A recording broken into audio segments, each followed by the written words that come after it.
इस कहानी की शुरुआत होती है एक डांसिंग हॉल को दिखाते हुए, जिसको तुड़वा कर एक शॉपिंग मॉल बनाने का प्लान किया जा रहा था। और आज यहाँ पर एक पैरानॉर्मल इन्वेस्टिगेटर औरत को बुलाया होता है, जो भूतों आत्माओं को भगाने में माहिर होती है। वो अपनी ताकतों से बाहर खड़े होकर इस डांसिंग हॉल से एक लड़की की आत्मा को भगाने की कोशिश कर रही थी। उस लड़की का नाम मैरी था, जो यहाँ पर डांसर हुआ करती थी और पिछले कई सालों से उसकी आत्मा यहाँ फंसी हुई है, और वही है जो इस जगह को तोड़ने यहाँ पर काम शुरू होने नहीं देती। पैरानॉर्मल इन्वेस्टिगेटर अब खुद बाहर खड़े होकर अपनी आत्मा को अंदर भेजती है, पर तभी पीछे से मैरी की आत्मा आकर उसका गला पकड़ लेती है, जिससे वो काफी जख्मी हो गई। अब इस चीज का एहसास बाहर खड़ी औरत को भी हो रहा था। ये देखकर यहाँ पर मजदूर जो तोड़फोड़ का काम कर रहे थे और इस बिल्डिंग का डीलर बहुत डर जाते हैं, फौरन यहाँ से भाग निकलते हैं। यहाँ पता चलता है कि ये चौथा ग्रुप है जो अपने मिशन में नाकाम रहा। इस डांसर डांसिंग मैरी की आत्मा को नहीं भगा पाया। एक कंस्ट्रक्शन कंपनी है जो कब से ही काम करना चाह रही है पर कर नहीं पा रही है। ये कंपनी बिल्डिंग्स को तोड़फोड़ करने गिराने का काम करती थी और उसे नई सिरे से बनाने का। इसके बाद हम एक लड़के कैंजी को देखते हैं, जो उस कंस्ट्रक्शन कंपनी में ही जॉब करता था। उसके ऑफिस में हर जगह डांसिंग मैरी की ही बातें चल रही थी। आज जब वो खाना खा रहा था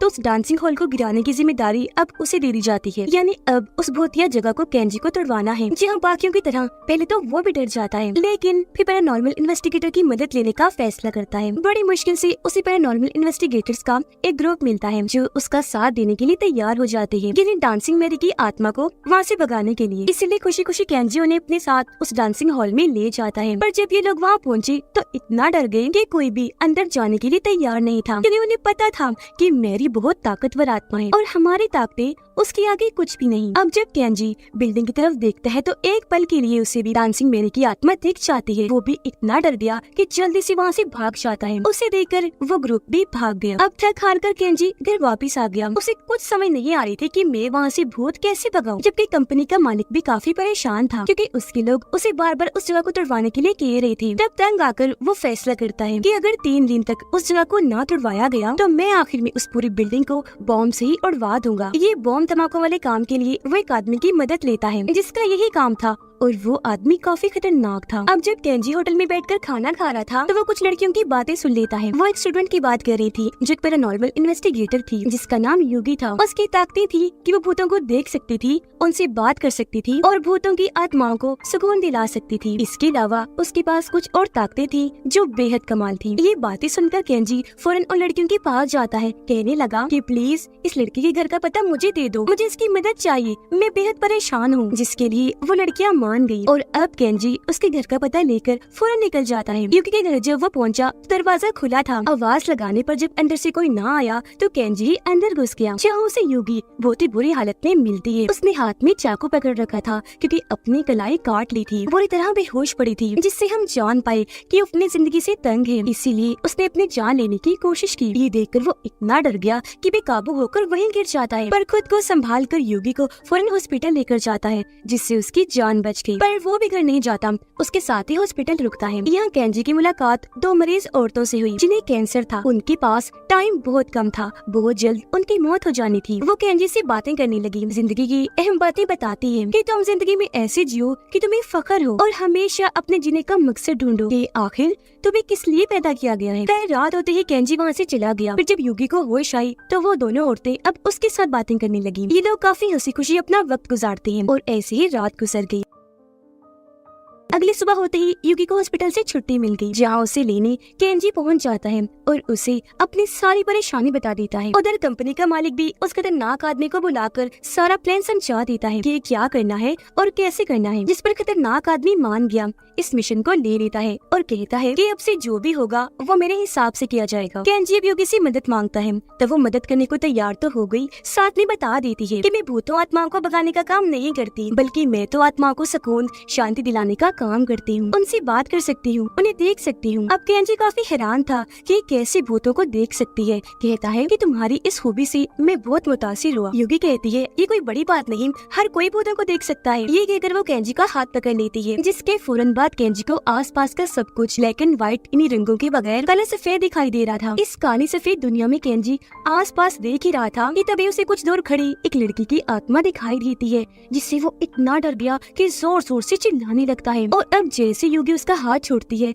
सब वापस से नॉर्मल हो जाता है। लड़की का भूत भी वहाँ से गायब हो गया और सब उसे पहले जैसा रंगीन दिखने लगा। हम समझ पाए कि युगी का हाथ पकड़ने से अब केंजी भी भूतों आत्माओं को देख सकता है। जिसके बाद ये दोनों डांसिंग हॉल में जाते हैं और यहाँ युगी अपना काम शुरू करती है और दोनों बिल्डिंग के अंदर आ जाते हैं। अंदर आते ही युगी को कुछ ख्याल आने लगे जिसमें वो एक गिटार वाले लड़के को देखती है जो इस डांसिंग हॉल में डांस देखने आया था। जो लड़कियां डांस कर रही थी उनमें सबसे खूबसूरत मैरी थी। युगी ये भी देखती है कि सालों से मैरी की आत्मा यहाँ बसी हुई है। फिर अचानक ही उसका दम घुटने लगा क्योंकि मैरी की मौत भी दम घुटने की वजह से हुई थी। उसकी तबीयत इतनी खराब हो गई कि फौरन वही बेहोश हो जाती है। ये देखकर केंजी जल्दी से उसके पास आया। उसने युगी का हाथ जैसे पकड़ा तो उसे मैरी की आत्मा साफ साफ दिखाई दे रही थी जो उसकी बहुत ही पास खड़ी थी। थोड़ी ही देर में युगी को होश आ गई। उसे सारी बात पता चल गई थी। केंजी जब उसे गाड़ी में लेकर आया तो युगी उसे बताती है कि वो गिटार वाला लड़का मैरी का दोस्त था। दोनों एक दूसरे से प्यार करते थे मगर अचानक वो गिटार वाला लड़का उसका दोस्त गायब हो गया। मैरी की आत्मा ज्यादा किसी खास मकसद के लिए नहीं बस अपने दोस्त की वापस लौटने का इंतजार कर रही है और इसी मकसद के लिए वो सालों से इस बिल्डिंग में फंसी हुई है क्योंकि वो मर तो गई थी पर आखिरी वक्त में अपने दोस्त से ना मिलने की वजह से उसकी आत्मा को सुकून नहीं मिल रहा। युगी ये भी जान गई थी कि वो गिटार वाला लड़का मर गया है, इसीलिए वो सोचती है कि अगर हम मैरी की आत्मा और उस लड़के की आत्मा को आपस में मिलवा दें तो दोनों की आत्माओं को सुकून मिल जाएगा। पर कोई भी ये नहीं जानता था कि उस लड़के की मौत कहाँ हुई और उसकी आत्मा कहाँ मिल सकती है, जिसके लिए अब उन्हें दुनिया भर की भूतों आत्माओं से बात करनी होगी क्योंकि वही बता सकते हैं कि उस लड़के की आत्मा उनके साथ है या कहाँ है। तो अब वो अपने इस मिशन के लिए निकल जाते हैं। सबसे पहले वो मिलते हैं एक किसान की आत्मा से। उसे मैरी के दोस्त की तस्वीर दिखाकर उसके बारे में पूछते हैं पर जब कोई फायदा नहीं हुआ तो एक मरे हुए सोल्जर की आत्मा से मिलते हैं। यहाँ से भी कुछ हासिल ना हुआ तो वो एक स्कूल की खौफनाक आत्मा से मिलते हैं जिसका आधा जिस्म था ही नहीं। यहाँ से फिर वो लोग उन लोगों की आत्माओं से मिलने चाहते हैं जिन्होंने खुद अपनी जान ली थी। फिर एक हॉस्पिटल में गई जहाँ उनके आसपास बहुत सारी आत्माएं थी जिनसे भी ये लोग बात करते हैं। फिर जाते हैं कब्रिस्तान और उन लोगों की आत्माओं से मिलते हैं जो सुकून से रह रही है। इन्हें जिनकी आत्माओं को सुकून शांति मिल गई थी। यहाँ भी उसके बारे में पूछने पर इन्हें मैरी के दोस्त की आत्मा के बारे में कुछ पता नहीं चल पाता। किसी ने भी उसे नहीं देखा था। सारी जगहों से नाकाम होने के बाद वो वापस अपनी गाड़ी की तरफ आने लगी जहाँ कुछ गुंडे उनकी गाड़ी को लूट रहे थे। केंजी फौरन भागकर गाड़ी की तरफ गया। गुंडों को रोकने की कोशिश करता है पर वो उल्टा उसका ही मजाक बनाकर उसे पीटने लगती है। ये देखकर युगी को अपना पुराना वक्त याद आने लगा जहाँ उसे भी स्कूल में ऐसे ही तंग किया जाता था। उसे इतना परेशान किया जाता था कि वो अपनी जिंदगी से तंग आ चुकी थी, इसीलिए उसने कलाई काटकर अपनी जान लेने की कोशिश की। अब पुरानी बातें सोचकर युगी के सर में दर्द होने लगा। वो परेशान थी इसीलिए उसकी ताकतें आउट ऑफ कंट्रोल हो जाती है। उसकी तबीयत भी खराब होने लगी। ये ताकतें फैलते फैलते उन लड़कों तक भी चली गई। इसीलिए वो केंजी को छोड़कर आपस में ही लड़ने लगे, एक दूसरे को ही चाकू से मारने लगते हैं। बचे हुए गुंडे ये देखकर बहुत डर जाते हैं, फौरन वहाँ से भाग गए और युगी भी बेहोश हो जाती है। अब पता चला कि स्कूल में परेशान होने की वजह से युगी ने स्कूल छोड़ दिया। होश में आने पर वो अपनी ये बात केंजी को भी बताती है पर तभी सामने उसे एक बाइकर की आत्मा दिखाई देती है जो हेलमेट पहनकर वहाँ बैठा हुआ था। युगी उसके पास जाकर मैरी के दोस्त की आत्मा के बारे में पूछती है। तब यहाँ खुशकिस्मती से वो बाइकर एक तरफ इशारा करके बता देता है कि उसकी आत्मा वहाँ है, जिससे ये दोनों खुश हो गई कि शुक्र है हम आखिरकार सही आत्मा से मिल ही ली। अब ये दोनों उस बाइकर की आत्मा के बताए हुए रास्ते पर निकल जाते हैं। इन्हें रात हो गई और ये एक अजीब सी अंधेरी जगह पर पहुंचते हैं। वहाँ एक बिल्डिंग थी जिसके अंदर ये लोग चले जाते हैं। अंदर इन्हें 3 लोगों की आत्माएं दिखाई देती है जिनको ये पता नहीं था कि हम मर चुके हैं। युगी उन्हें मैरी की दोस्त की तस्वीर दिखाकर उसकी आत्मा के बारे में पूछती है। तब वो बताते हैं कि इसे तो हमारे बॉस ने ताइवान भेज दिया था क्योंकि इसके सर पर बहुत सारा कर्ज था। ये बताने के बाद वो आत्माएं युगी के साथ बदतमीजी करने लगी जहाँ केंजी उन्हें बता ही देता है कि तुम आत्माएं हो तो ये कैसी हरकतें कर रहे हो, तुम तो मर चुके हो। ये सुनते ही आत्माएं गुस्से से चिढ़ जाती हैं। अपनी जेब से चाकू निकालकर उन्हें मारने के लिए आगे बढ़ती हैं और ये लोग जल्दी से वहाँ से भागकर अपनी जान बचा ही लेते हैं। लेकिन हड़बड़ी में दोनों का पैर फिसल गया, ये नीचे गिर गई। तब एक दूसरी आत्मा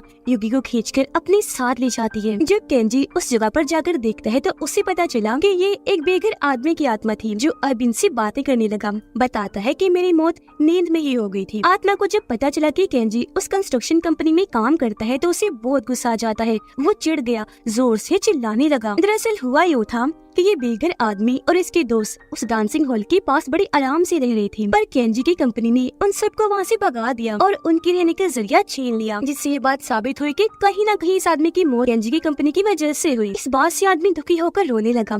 फिर उन दोनों को अपनी लाश भी दिखाता है, जो अब स्केलेटन इन्हें ढांचा बनकर गल सड़ रही थी और आत्मा यहाँ भटक रही थी। आदमी कहता है कि मुझे सुकून चाहिए, अगर मेरे लिए कोई दुआ करेगा तो मेरी आत्मा को सुकून मिल जाएगा। ये सुनते ही केंजी और युगी हाथ उठाकर उसके शांति सुकून के लिए दुआ करते हैं, जिससे थोड़ी ही देर बाद उसकी आत्मा चमकने लगी, मतलब उसे सुकून मिल गया था। अब ये गायब होने वाला था, मगर उससे पहले उन दोनों को एक महल के बारे में बताता है, जहाँ पर कर्ट्स वाली एक आत्मा है जो मैरी के दोस्त की आत्मा को ढूंढने में इनकी मदद कर सकती थी। इसके फौरन बाद ये दोनों उस महल के लिए निकल गई। अंदर जब ये आई तो इनकी मुलाकात कर्ट्स वाली आत्मा से होती है। इसका ये नाम इसलिए था क्योंकि उसके जिस्म पर कई जगह हथियार और खंजर घुसे हुए थे, तो ढेर सारे कर्ट्स थे। ये आदमी केंजी, युगी और इनके मिशन के बारे में पहले से ही जानता था और इसे ये भी पता चल गया था कि इन दोनों ने बेघर आदमी की आत्मा को सुकून दिलवाया है। वो आदमी खड़ा हुआ बताता है कि हाँ, मैं तुम्हारी मदद करूंगा मेरे की दोस्त की आत्मा को ढूंढने के लिए, जिसकी आत्मा को इस वक्त ताइवान में कुछ गुंडों की आत्मा ने पकड़ा हुआ है। जिसके बाद ये तीनों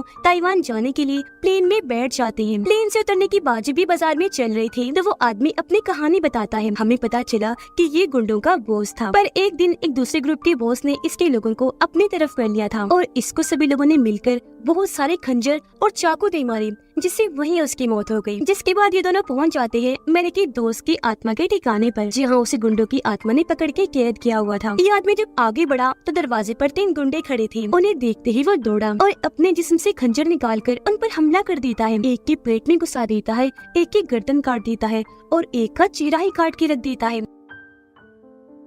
अब रास्ता साफ हो गया था, इसलिए लोग आगे बढ़े और एक काफी बड़े गोदाम में आ जाते हैं, जहाँ पर गुंडों की बहुत सारी आत्माएं थी जो अब इनकी तरफ बढ़ने लगी। युगी उनसे उस आत्मा के बारे में पूछती है, पर वो कोई जवाब नहीं देती। ये लोग ऐसे काबू आने वाले नहीं थे, तो उनसे भिड़ने का प्लान बनाता है कर्ट्स वाला आदमी। वो अपने जिस्म से खंजर और चाकू निकाल कर उनसे लड़ने लगा। जो भी आगे बढ़ रहा था वो उन्हें काट कर बुरा हाल कर देता है और वह उन आत्माओं का ढेर लग गया। इस बीच फायदा उठाकर केंजी और युगी वहाँ से निकले और मैरी के दोस्त की आत्मा को ढूंढने लगते हैं, लेकिन रास्ते में एक गुंडे की आत्मा आकर उन्हें डरा देती है। फिर एक चीज मारकर केंजी पर वो हमला कर देता है, पर तभी यहाँ कर्ट्स वाला आदमी आकर इन्हें बचाता है। वो उस आत्मा से दोनों को छुड़वाकर उसे बहुत बुरा पीटता है। एक आत्मा उसे आकर रोकने लगी, लेकिन वो उसका हाथ ही पकड़ के काट देता है। जब वो इन सब की पिटाई कर रहा था तो उसे याद आता है कि तो उसी गैंग के गुंडे हैं जिन्होंने मुझ पर हमला किया था और इतनी बुरी मौत दी थी, जिसमें मेरे लोग भी शामिल हैं। ये जानकर उसे और गुस्सा आने लगा और अब वो अपना बदला लेने का ठान लेता है। वो बहुत जोश में आकर